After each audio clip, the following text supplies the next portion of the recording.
All right. Everyone get ready for Benjamin Knight Fuchs Live here on a Sunday afternoon. It is Memorial Day weekend, and how's it going, Ben? Hey, Liam, good to see you, my friend. Happy Memorial Day. Yes. So on Memorial Day, we all tend to eat, Oh, like yes. sometimes beyond our capacity. You know, I So always feel I always feel funny about this food thing, Liam, because to me, as a healthcare professional, I can't think of anything that's more intimate to the body and more associated with good health or the lack thereof than the stuff we put into our mouth. Stuff absolutely. you know inject, that's going to play a role, but most people aren't injecting things through their skin. Stuff you breathe in, that's going to play a little bit of a role as well, but your respiratory system is pretty well protected. But because the digestive system is specifically designed to allow substances to enter into the bloodstream, that's really where most of our problems stem from. Most of our health problems stem from. But I always feel a little bit funny about that. It sounds kind of like eat your vegetables, young man. There's Yes. sort of that implication of, you know, your mother's telling you things, your father's telling you things, you're infantilized a little bit. You like the food, it tastes good. You don't want somebody ragging on your food choices, making you feel guilty for your food choices. So I feel a little bit ambivalent about talking so much about the digestive system and about food and its relationship to health, but you can't avoid it. We're killing ourselves with our forks. There's not a single healthcare challenge that's not related to either the foods we're eating or the way our body's processing foods. It's a powerful statement, Ben. Killing ourselves with our forks. Yes. Yes, yes, this is the key. We had this viral infection that everybody was screaming and shouting about a couple years ago, right? And you're even still talking about today. We all wanted to social distance. Everybody had to stay locked in their house. There were countries where they had drones flying around your windows to make sure you were stuck in your house. In China, they would actually hammer boards to your doors so you couldn't get out. In Australia, I had friends who couldn't go more than a half a mile from their homes or a quarter mile from their homes. We had mandates to get things injected into your body, but nobody wanted to change the way they ate. The lines at Chick-fil-A and Taco Bell and McDonald's were just as long, if not longer. I remember seeing this elderly couple in the grocery store. They're both wearing masks, of course, and the husband was holding a bottle of Coke and a bottle of Pepsi, a big bottle, 64-ounce bottle of Coke and a bottle of Pepsi, and he's asking his wife, which one of these should we get? But they were wearing the masks, completely oblivious to the fact that their immune system was largely located in their digestive system. And it was way more important to modify or control what they were putting in their mouths than to worry about breathing something in with a mask. We're just not connected that way, and it costs us. And it's so true. I heard that 70% of COVID deaths were people who were morbidly obese. Okay, so let's talk about that now. Obesity is one of the ways the body handles the excess of energy, the excess of caloric energy that comes into the body. And we have a culture today where, unlike from an evolutionary perspective, unlike the way the body grew up for the last millennium, last hundreds of thousands of years, 300,000 of years, maybe even millions of years, if you want to go back to Homo erectus and Homo habilis, our problem is starvation. Our problem is lack of calories. Our problem is a lack of nutrition and of nourishment. Today, we have the exact opposite problem. We have dramatically created a dramatic excess in the amount of energy that the body puts inside of it, gets inside, or that we input, and we're paying the price for that. Not only that, but the energy that we're ingesting, number one, comes without nutrition for the most part. Most of the foods we eat are high calorie, low nutrition, and it comes replete with toxicity. And that's kind of what I wanted to talk about today. So for many, many years, I have connected chronic degenerative disease, which is the bulk of our health challenges in this country. Some 80% of our health costs, which are trillions, $4 trillion or so, is related to chronic degenerative disease. That is, diseases that do not heal. Some people call them non-communicable diseases, diseases that are not infectious. These chronic degenerative diseases that don't heal, heart disease, cancer, autoimmunity, dementia, mental health issues, movement disorders, skin diseases. There's a whole host of these things. In fact, according to the Journal of the American Medical Association, there's 44,000 different disease diagnoses. But what I figured out a long time ago from talking to a lot of people from in my pharmacy as a clinician, as well as doing presentations and in consultations. What I figured out is that all chronic degenerative diseases have this triad of bodily breakdown that substands them.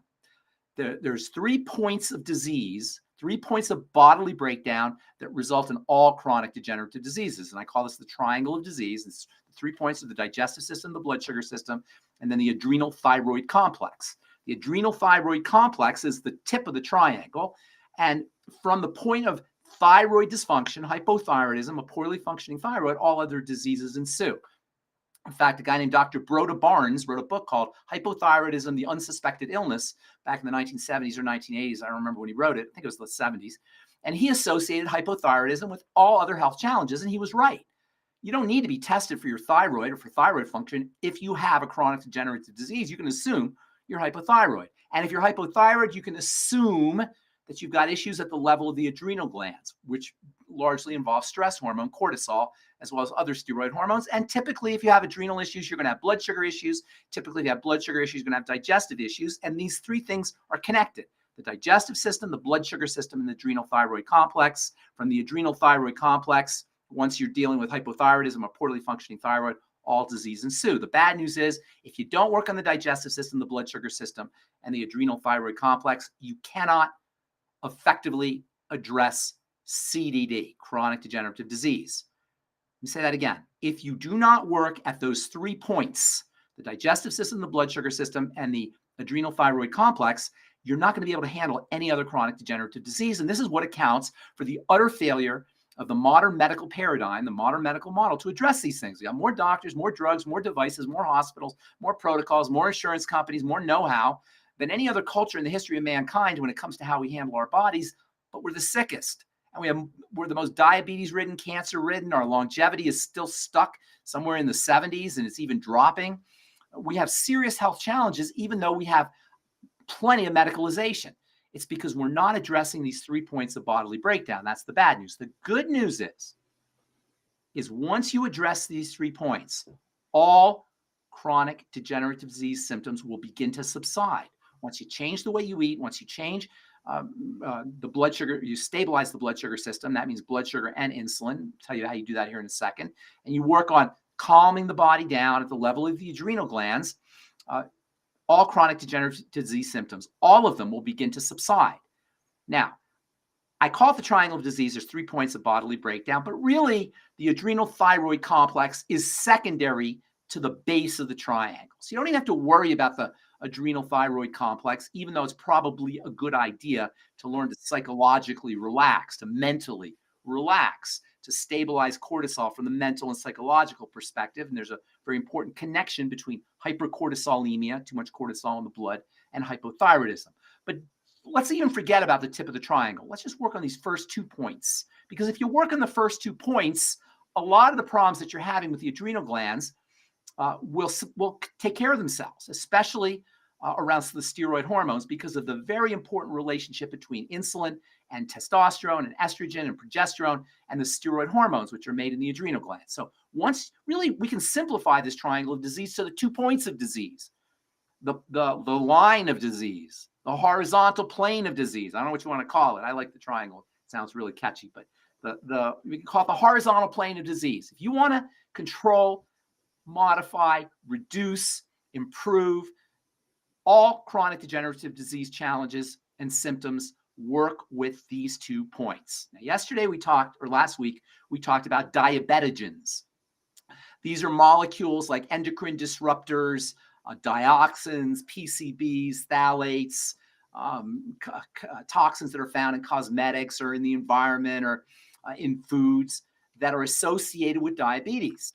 They're called diabetogens, and this is a hidden cause of diabetes, of dysglycemia. Everybody knows that diabetes is going to be associated with eating too much sugar. Probably a lot of people know that there's nutritional deficiencies that are associated as well, but diabetogens don't really get addressed that much.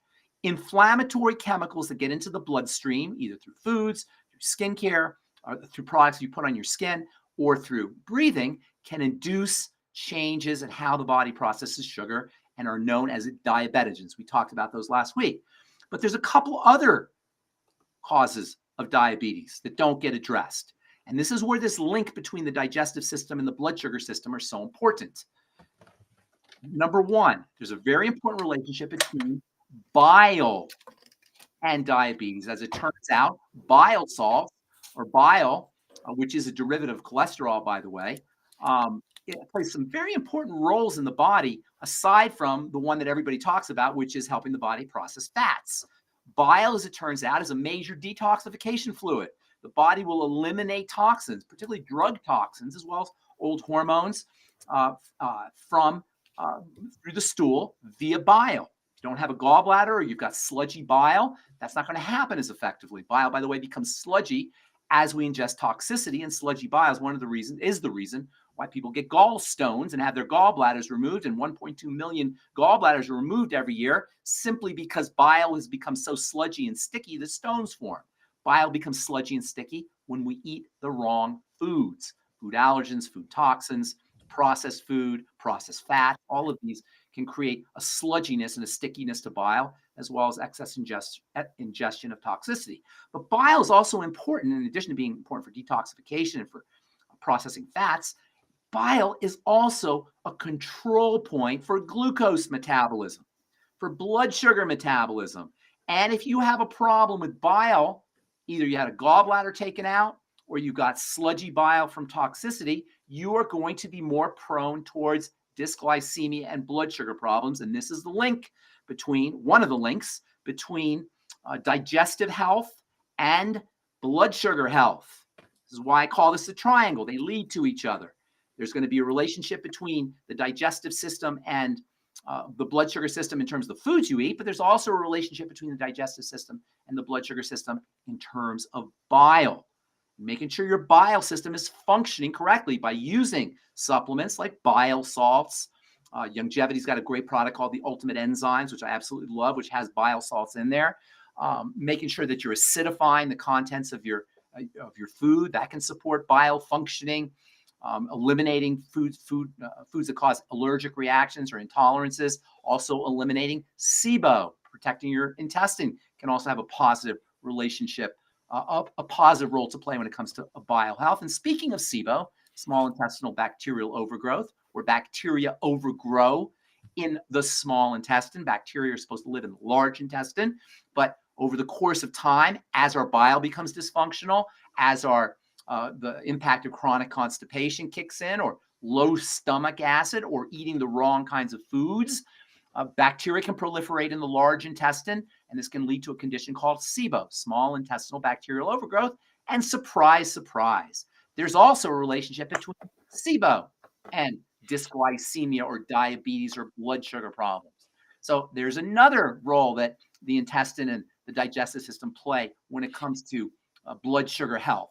Number one, you've got the relationship between bile and blood sugar health. Number two, you've got the relationship between SIBO, small intestinal bacterial overgrowth, and poor blood sugar control. Of course, we've got the food connection to diabetes and dysglycemia. And then there's another connection to the relationship between the digestive system and the blood sugar system, and that's leaky gut, intestinal permeability. When the intestine becomes inflamed, and it can become inflamed because of SIBO, it can become inflamed because of fatty foods. Folks who have ulcerative colitis or irritable bowel syndrome, any kind of intestinal problem, are going to be more prone or likely to have problems with leaky gut. Once the gut becomes leaky, food particles can enter into the bloodstream. Bacterial particles can enter into the bloodstream. Both of these can be associated with dysglycemia or blood sugar problems. And then there's another molecule that can get into the bloodstream when you have a condition called SIBO. And this is a molecule I really want to talk about today. And that's a molecule called histamine. Now, most people have heard of histamine in terms of antihistamines. If you have hay fever or you have an allergic reaction, you'll take Benadryl or an antihistamine. I've recommended Benadryl for years for people who have rashes or allergic reactions. And Benadryl, of course, is an antihistamine. So most people, when they think of histamine, think of it in terms of an antihistamine, and they think of histamine as a molecule that's associated with allergic reactions. But what a lot of folks don't realize is histamine is made in the body. In fact, one of the most important sources of histamine is bacteria that live in the intestine that secrete histamine. When bacteria proliferate in the small intestine in this condition called SIBO and histamine is secreted, histamine leaks into the bloodstream and it can initiate all kinds of health challenges. In fact, I'm pretty sure I would go out on a limb and say almost all health challenges that are chronic and inflammatory involve the molecule histamine, which means small intestinal bacterial overgrowth and leaky gut. Histamine in the blood comes from a leaky gut, which in turn comes from small intestinal bacterial overgrowth, among other factors. Histamine is also released from cells in white blood cells that live in the connective tissue and live in the intestine, live various places in the body, mostly in the connective tissue in the body, called mast cells. These mast cells will release histamine when they're assaulted by toxins that come in from the blood, from the intestine into the blood. People who have a condition with mast cell sensitivity, where they're releasing histamine chronically because their mast cells are so sensitized from toxicity, can have a condition called mast cell activation syndrome, or MCAS. And these MCAS patients will react to everything. Have you ever heard of somebody who reacts to any food, or they react to any skincare products they put on, or they react to mold, or they react to, some people react to the sun, some people will react to hot water, some people will react to tight clothing. There's a condition called dermographia where you can actually write your name in your skin. It's kind of a little parlor trick some people will play. They'll draw their name in their skin. They'll get raised bumps in or raised line in their skin where they sign their name. These are all signs of histamine production. Rosacea is a classic example of excess histamine. And for folks who are trying to treat rosacea topically, you're wasting your time.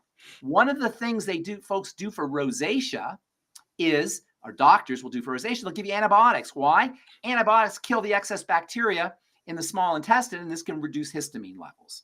So this histamine molecule is associated with all kinds of health challenges. Histamine that comes in from sensitized mast cells, histamine that comes into the blood from bacteria that live in the gut, small intestinal bacterial overgrowth, and leaky gut.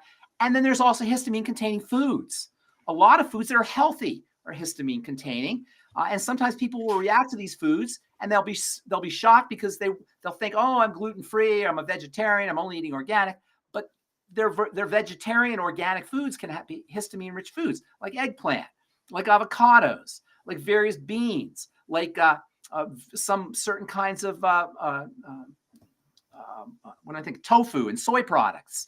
In fact, any processed food can have histamine in it. Smoked meats, smoked fish, cheese can be a source of histamine, in addition to processed foods. Shellfish and seafood, a lot of people think they're allergic to shellfish. It may be a histamine reaction. There are foods that will encourage the release of histamine, like walnuts and peanuts. Papaya can encourage the release of histamine. Tomatoes, plums, these can encourage the release of histamine. These are all so-called good foods, avocados. So it doesn't necessarily have to do with good foods, bad foods, or processed foods, or vegetarian foods, or organic foods, if you have a histamine problem. So histamine comes in through a leaky gut. Histamine comes in through the mast cells, mast cell sensitization, and histamine can be related to foods. I got a letter from a gal a couple of weeks, actually it was on Monday, this last Monday, and she says, here's a list of the health issues that I have. Allergic contact dermatitis. She's on a drug called Dupixent, which is a immune suppressing drug. Seasonal allergies. She's on a steroid drug. Asthma. She's on an asthma drug.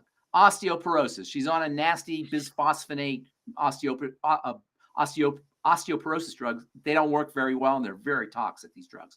She's got heartburn, GERD, gastroesophageal reflux disease. So she's on Nexium. She's got arthritis. She's got anxiety. She's taking a serotonin reuptake inhibitor for anxiety. She's got poor sleep. She's got depression, and she gets cold sores, and she's allergic to all furry animals. And she's on all these drugs. Nothing's helping her. She's going to doctors left and right. What do all these things have in common? Every one of these health challenges have in common. Histamine. Histamine is associated with allergic dermatitises. Histamine is associated with seasonal allergies. Histamine is associated with asthma and osteoporosis and GERD and arthritis and anxiety and poor sleep and depression. This is a woman whose symptoms are screaming histamine, and she's getting medicated as if she was sick, as if the only answer she has is to take a toxic medication, because we overlook the relationship of these digestive health molecules to chronic degenerative disease.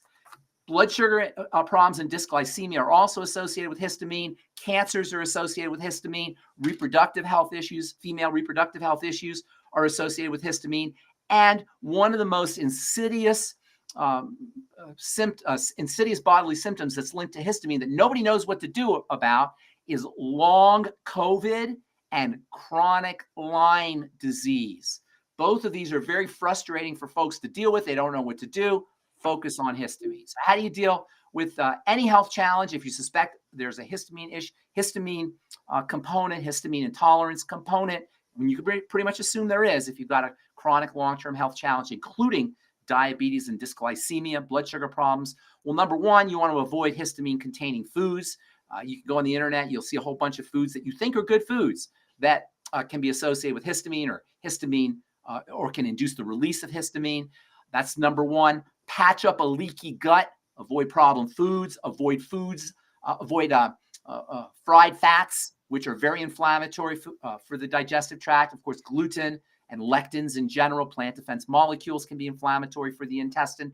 Anything that causes intestinal problems can possibly induce elevated levels of histamine in the blood. Number two, make sure you're killing off those bacteria or stabilizing the bacteria in the intestine. You don't want bacteria in the small intestine. Youngevity's got a great product. Liam, I don't know if you've heard of the I-26. It's an awesome product for killing bacteria in the intestine. I absolutely love the I-26. There are essential oils that you could use to kill bacteria in the intestine, to prevent small intestinal bacterial overgrowth. Making sure you're acidifying the contents of your stomach with betaine HCl, which you'll find in Youngevity's Ultimate Enzymes. Apple cider vinegar with your meals can also help. Making sure that your bile is clean and that you're secreting bile. If you had a gallbladder, you're going to be at a higher risk for SIBO because bile has antibacterial properties. You can use bile salts and bile acids. The Youngevity Ultimate Enzymes are a source of bile salts and bile acids. Making sure you're having regular bowel movements is important for eliminating SIBO and improving leaky gut. These are all strategies that you can use not only to improve digestive health, obviously you're going to improve digestive health, but also to improve blood sugar health and then to improve the prognosis of all chronic degenerative diseases. Now, I'm in the skincare business. I've been in the skincare business for many years, as a lot of you guys know. And I'm telling you, almost all skin diseases, including psoriasis, acne, rosacea, dermatitis and eczema, allergic and sensitive skin. This is a big one. A lot of people have sensitive skin and they're wondering what they can do for their sensitive skin. Think histamine, think intestinal health, think addressing SIBO and leaky gut, working on your bile system, eliminating the foods that induce a SIBO, the FODMAPs foods, eating low histamine foods, etc. All the digestive health strategies. There are also nutrients that have antihistamine properties. Vitamin C is a great antihistamine. And if you have a topical histamine reaction, if you have sensitive skin topically, or rosacea or dermatitis, using fat-soluble vitamin C can have an antihistaminic can provide antihistaminic benefits. I love my Truth Transdermal C Serum, Truth Omega-6 Healing Cream, Truth Transdermal C Balm, not only for anti-aging, but also to calm down a histamine reaction that's topical, taking advantage of the antihistaminic properties of vitamin C. Zinc acts like an antihistamine. There's a wonderful plant molecule called quercetin, which is found in citrus fruits and onions. Quercetin is part of the COVID protocol. Quercetin not only is great for the immune system, but it's also a natural antihistamine. Zinc is a natural antihistamine. And CBD and cannabinoids can have antihistaminic properties. And even melatonin may give you some antihistamine benefits. Melatonin, by the way, is also on the COVID protocol. So There's lots of ways you can control histamine by either using nutrition, supporting digestive health, eliminating histamine-inducing foods, patching up a leaky gut, etc., etc. And don't think of histamine only for allergic reactions. Think of histamine for all health challenges that are chronic, and that includes dysglycemia and diabetes.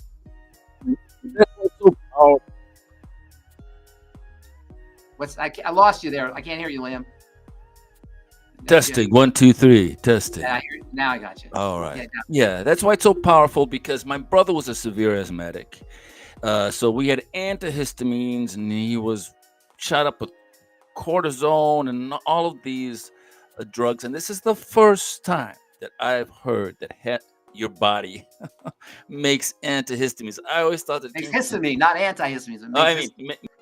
Histamine makes histamines. Yes, came from the fur or the food. So this is the first time I heard how important bile is for the metabolism of glucose. So it's so important that you like and subscribe and get Ben Fuchs into your feed.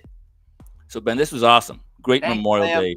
Happy Memorial Day to you, and everybody enjoy your Memorial Day. Go easy on the hot dogs. Go easy on the hot dogs, man. You know, all those nitrates. Yeah, the hot dogs are, oh my God. Hamburgers aren't great either, but they're way, way better than hot dogs. So thanks for watching, everybody. Make sure, don't forget to subscribe and keep coming to our Sunday broadcast. All right. Thanks so much, everybody. We'll see you next week. Take care. Bye. Bye-bye.